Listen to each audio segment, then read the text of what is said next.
Zoom to the future part 2 Max का double time adventure. अपनी पहली बार सफरी मुहिम जोई के बाद मैक्स कार्टर ने सोचा कि रिवर ओल्ड में जिंदगी बिलाखिर मामूल पर आ जाएगी। लेकिन एक दिन प्रोफेसर फेलिक्स स्पार्क्स को मुस्तकबिल की नजर आने वाली गाड़ी में ले गए जिसका नाम थंडरफुलिश था, जो उनकी टाइम ट्रेवलिंग की हैरत अंगेज कार थी।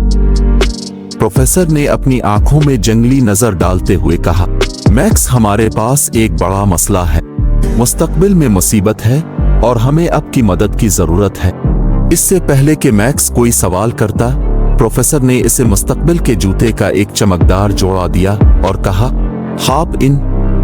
हम साल 2015 में जा रहे हैं। रोशनी की चमक के साथ थंडरफुलिश वक्त के साथ आगे बढ़ा, एक मुस्तकबिल के रिवर वेल में उतरा।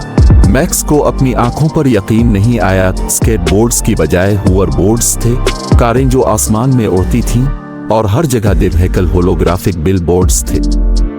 प्रोफेसर ने मैक्स को बताया कि वो क्यों आए हैं।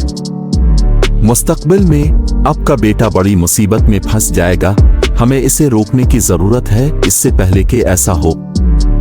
मैक्स परेशान हुआ और कहने लगा, मेरा बेटा, मेरे अभी बच्चे भी नहीं हैं।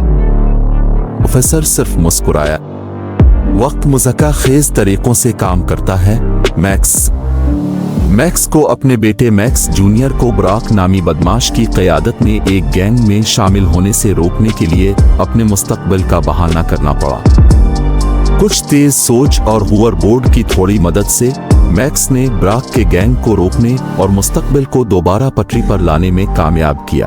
जैसे ही वो 2015 को छोड़ने वाले थे, कुछ गड़बड़ हो गई। ब्राक को थंडरफुलिश मिला और उसने फ्यूचर अलमनाक नामी एक खास गैजेट चरा लिया जिसमें हर खेल के नताइज मौजूद थे। ब्राक ने थंडरफुलिश का इस्तेमाल 1955 में वापस जाने और अपने छोटे नफस को अलमनेक देने के लिए किया।